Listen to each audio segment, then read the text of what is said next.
धनबाद में दशहरा पूजा का चंदा मांगने और मारपीट मामले को लेकर पूजा समिति के सदस्यों ने प्रेस कॉन्फ्रेंस करते हुए कहा कि 2 बच्चे चंदा मांगने पहुंचे थे जिनका पैसा सब खा जाते हैं बोलकर उन्हें अपमानित किया गया।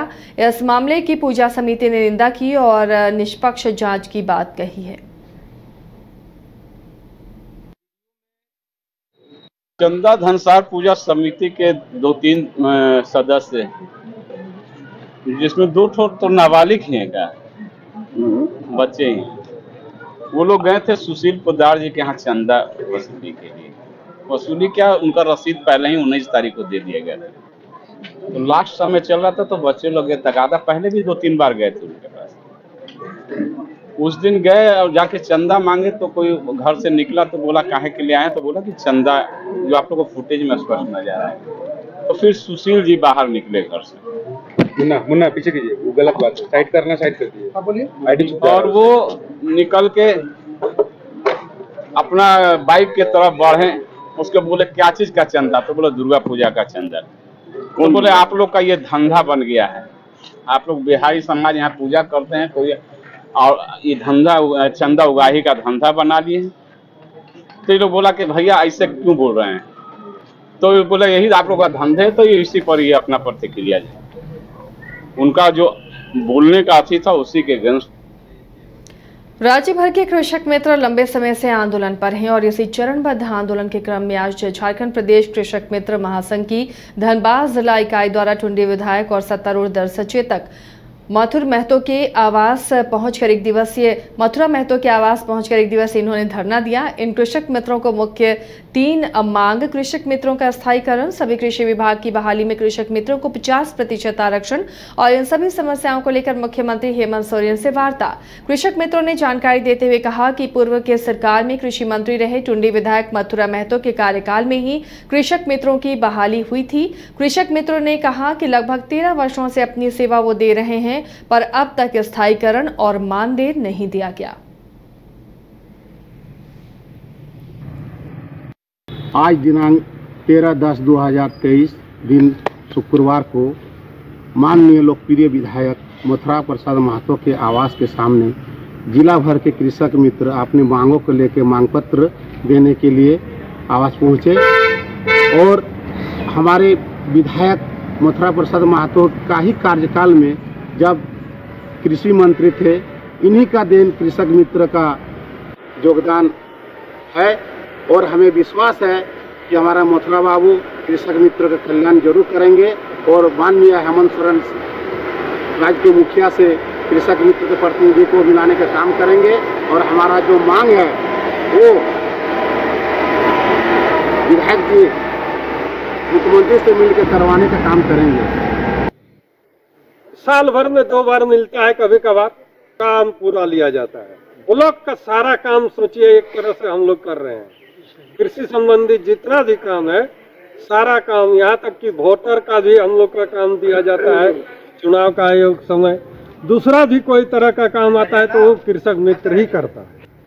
बात हम लोग यही करना चाहते हैं कि हम लोग जो आज इतना दिन से मेहनत कर रहे हैं और उन्होंने अपना चुनावी घोषणा पत्र में दिए हैं कि कृषक मित्र को सम्मानजनक मानदेय दिया जाएगा एवं स्थायीकरण किया जाएगा, उनका लिखा हुआ है, तक जो है सो हम लोग पर वो लागू नहीं किया। हम लोग सोचते हैं कि इसका जब बार बार नोटिस और चेतावनी दिए जाने के बावजूद धनबाद में अतिक्रमणकारियों के द्वारा सड़क और फुटपाथ पर अतिक्रमण किया जा रहा है। ऐसे में एक बार फिर से धनबाद नगर निगम का अभियान देखने को मिला, जहां सहायक नगर आयुक्त संतोषनी मुर्मू ने अवैध अतिक्रमण को हटवाया और दुकानदारों को सख्त हिदायत दी कि किसी भी स्थिति में अतिक्रमण न करें, निर्धारित वेंडिंग जोन में ही दुकानें लगे। मीडिया से बात करते हुए संतोषनी मुर्मू ने कहा कि पूजा को देखते हुए निगम अभियान चला रहा है। शांति समिति की बैठक के दौरान भी अतिक्रमण नहीं करने की सख्त हिदायत दी गई थी। इसके बावजूद अतिक्रमणकारी अपनी हरकतों से बाज नहीं आ रहे। दुर्गा पूजा के मद्देनजर फुटपाथ और सड़क पर जाम की स्थिति बन जाती है। ऐसे में यह अभियान अभी लगातार जारी रहेगा।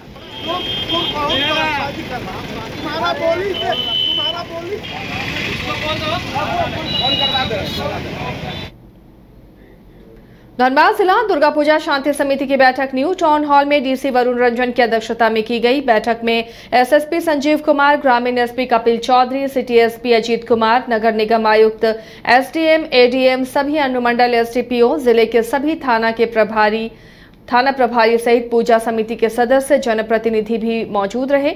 वहीं सांसद पीएन सिंह ने बैठक में चुटकी लेते हुए कहा कि दुर्गा पूजा पर्व को देखते हुए कम से कम बुनियादी सुविधाएं, सड़क के गड्ढे, बिजली, पानी की समुचित व्यवस्था कर दी जाए, लाइट, सीसीटीवी को ठीक किया जाए। वहीं एसएसपी ने कहा कि दुर्गा पूजा को लेकर तैयारी की जा रही है।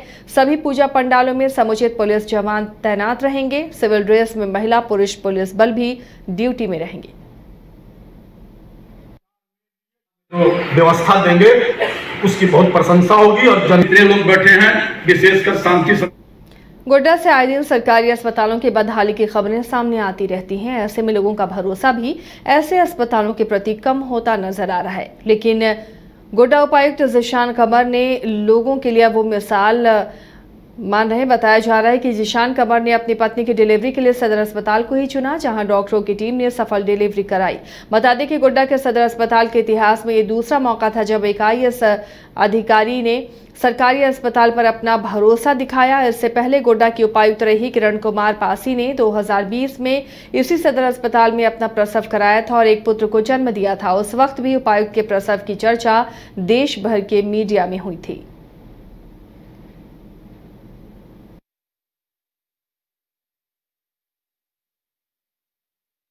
डे 1 से ही था कि हम लोग यहीं पर सदर अस्पताल की सेवा लेंगे। और मुझे मालूम है कि हर महीने 700 से अधिक लोग यहाँ पर उनकी डिलीवरी होती है। तो कोई वजह नहीं कि हम लोग यहाँ पर अपने अपनी फैमिली की डिलीवरी लेते हैं। और मैं बहुत खुश हूँ और आप लोगों को बधाई देता हूँ। सभी लोगों को बहुत बहुत धन्यवाद जो मेरे शुभचिंतक हैं, उनका बधाई मुझे बहुत मिला आज। और मेरी बेटी भी है तो मैं और भी ज़्यादा खुश हूँ। तो मेरे घर में एक बेटी है। डे 1 से ही था। धनबाद के एंटी करप्शन ब्यूरो की टीम ने गिरिडीह में छापेमारी की है। आपको बता दें और यहां पर शिक्षा अधीक्षक के गिरिडीह कार्यालय में छापेमारी की गई है। इस छापेमारी डीएसपी के नेतृत्व में आई टीम के द्वारा की गई। इस दौरान टीम ने कार्यालय के लिपिक मिथिलेश कुमार गौतम को 20,000 रुपए रिश्वत लेते हुए गिरफ्तार किया है। जानकारी के मुताबिक रिटायर्ड शिक्षक अजय कुमार सिंह पेंशन के लिए परेशान थे। इसी पेंशन को शुरू करने के एवज में मिथिलेश द्वारा रिटायर्ड शिक्षक से रिश्वत की मांग की जा रही थी, जिसकी शिकायत रिटायर्ड शिक्षक अजय कुमार सिंह ने एसीबी धनबाद से की। इसी शिकायत पर डीएसपी जितेंद्र कुमार सिंह के नेतृत्व में जांच करवाई गई।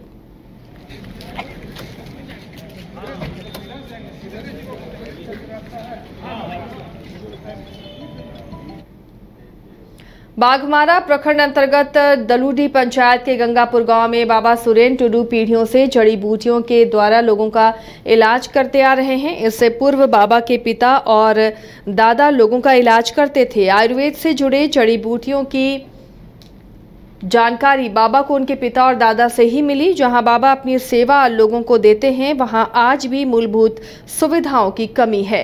सड़क, पानी तक की भी उचित व्यवस्था नहीं है, जबकि गांव में एकमात्र सरकारी स्कूल है जहां 8वीं तक ही पढ़ाई होती है। 10वीं या फिर कॉलेज की पढ़ाई के लिए बच्चे 10 से 15 किलोमीटर दूर जाते हैं। अब सोचने वाली बात यह है कि आदिवासी बहुल गाँव और झारखंड राज्य अलग हुए 23 वर्ष होने को हैं, लेकिन ये गाँव आज भी मूलभूत सुविधाओं से वंचित है।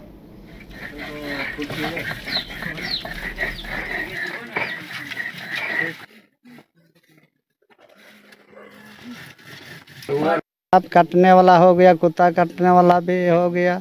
इसके बाद जिसका बाल बच्चा शादीशुदा वाला नहीं हो रहा है 8-10 साल का, वो वाला भी देते हैं। इसके बाद धात पुराना हो गया, वो वाला भी देते हैं। गठिया बात भी देते हैं।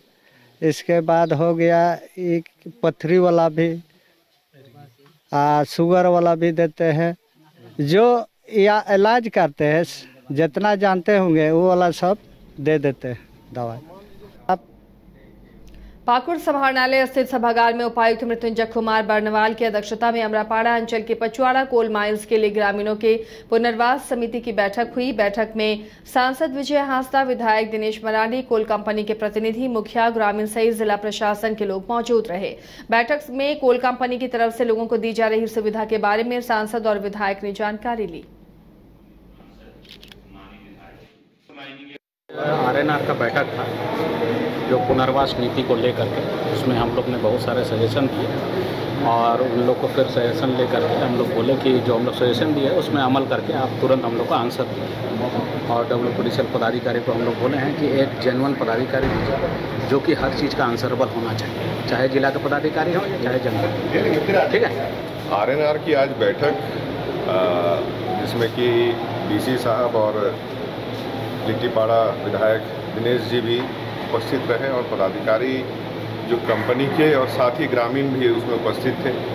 कुछ पॉलिसी डिसीजंस को लेकर के आज डिस्कशन हुआ जो कि वहाँ के गाँव से संबंधित था, वहाँ के रोजगार से संबंधित था और कुछ डिसीजंस जो अभी और बाकी हैं जिस पे कि जिला प्रशासन के द्वारा एक कहिए कि जो कानून के तहत जो हमारा प्रावधान है उसको स्टडी करते हुए एक फ्रेमवर्क तैयार करके जल्दी उन सब पे भी डिसीजन ले लिया जाएगा जो कि वहाँ के गांव वालों के बेहतरी के लिए होगा। IIT जी नीट एस्पिरेंट्स के सपने को पंख देने आ गया है कंप्लीट सॉल्यूशन इंस्टीट्यूट। यहाँ है smart classroom, 1-to-1 doubt clearing session, ask the expert, video solution और भी बहुत कुछ। मतलब हम करेंगे आपको गाइड, बनेंगे आपके mentor. Foundation classes from class 6 onwards for your bright future. Visit complete solution institute.